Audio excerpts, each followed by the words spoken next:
Well, the news over the weekend that Emmarius Mims and Clay Webb, two offensive linemen for the Dogs, transfer going into the transfer portal. I'm certain that they will leave Georgia at some stage here soon.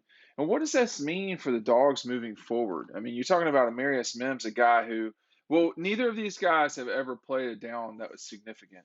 But there's no question that the future at left tackle was thought to be Emmarius Mims. That has not happened.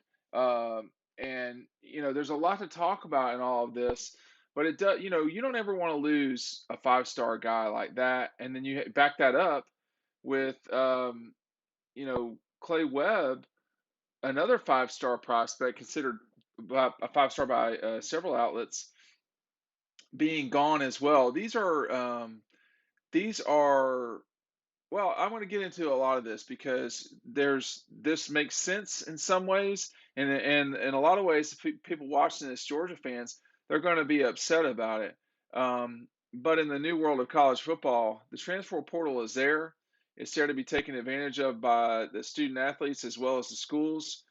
And it's a new world that we live in, and we've seen Georgia benefit from the transfer portal, and we've seen Georgia's former players benefit from it. We've seen a lot of guys take advantage of it. You can talk with me about this. I'm going to be at UGA Red Zone, the Red Zone. It is, as you can see right there, on Clayton Street. And you can pick up DAWGSTRUCTION there or down below. I have a link down below talking about this 80-page book hardcover that you can pick up. Really, very thankful to everyone who continues to pick the book up. And we're going into the autograph season. So make sure that you've got this. This is a one of a kind thing. It's not on the shelves at Walmart. It's not on the shelves. Well, it's only at UGA Books. Excuse me. It's only at Red Zone. It's the only places you can purchase it retail. So right now. So keep that in mind as you get ready for G Day. I'll be there. I should have mentioned this earlier. Friday from noon to close, which we think will be 7, and then Saturday morning 9 until noon. If you don't want to get the book, just come in and hang out. I'll be there during that time. Matt DeBerry will be there on Saturday for some time too. Emmarius Mims is the bigger loss. He's not been in the program as long. It plays a more valuable position, although Clay Webb at center is certainly a very meaningful and important position. But there's not a lot of left tackles. They don't just grow on trees. The question is going to be, where will Mims wind up? It's looking like somewhere in the ACC right now. A lot of Florida State Miami discussion being bantied about, but we'll just see. So the timeline, as I understand it, on all of this is there's a deadline that you got to get your name into the portal by in order to be eligible to play in the fall. If I'm Clay Webb, this is his third. This would have been his. Let's see. Let me not get this wrong. Yeah, I mean, he would be coming up on his fourth season in Athens, if I'm not mistaken. Yeah, he was a sophomore this year. He redshirted a year. So he had 2 seasons as freshman and one as a sophomore. The second one being the third one being the national championship season as a sophomore. Emmarius Mims, this was his first year at Georgia, and for Mims, he just couldn't get around Broderick Jones at left tackle. I don't think anybody's getting around Warren Mclennan at right tackle. He has been a very good performer there for a while. And when you look uh, at the amount of high level players Georgia is signing, if you're playing on the offensive line, there's a pretty good chance you're going to have to beat out a five-star player to get your position, particularly at the tackles.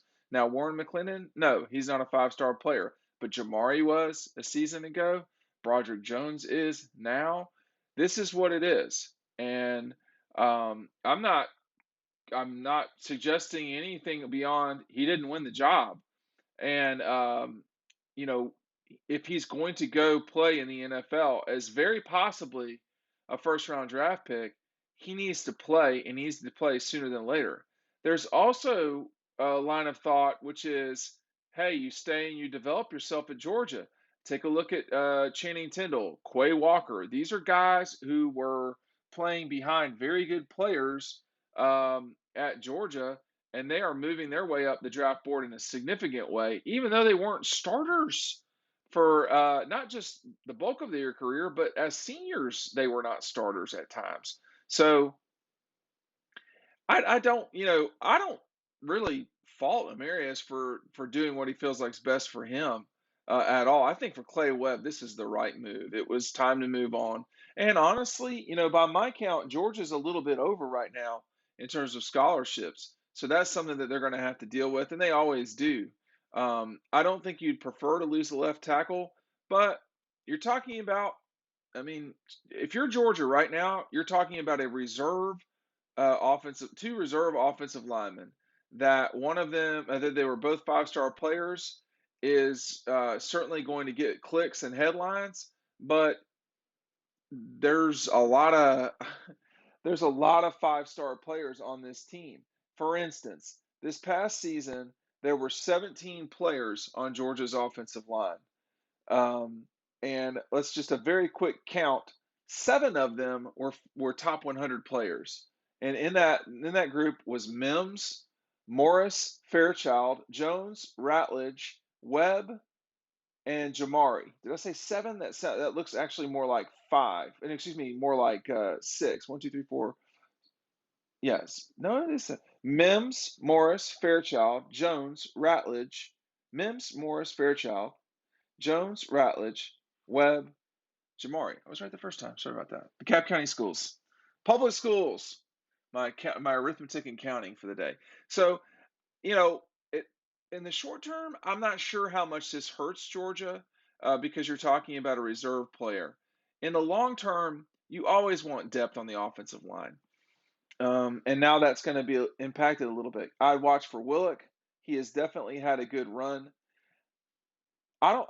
I mean, I don't know that Mims was beating out Xavier Truss either. So this this move it makes sense for Emmarius to jumpstart his career somewhere else. For Georgia, I don't know that it will hurt them in 2022. It could in 2023, but that's a long time from now. That's a year and a half from now, and what that will be like at the time, I couldn't say. I mean, when you start talking about I don't think Morris is a tackle. He played tackle at Camden. When I watched him, I'm not sure that he's a tackle, but okay, an SEC tackle. But there's been a lot of these younger guys that they have the capability of developing. Could Tate Ratledge kick out from guard to tackle? And then Broderick. This after this coming year, Broderick could turn pro for the NFL. I don't know if we'd see that. I don't know if we'd see that. So this is why you recruit.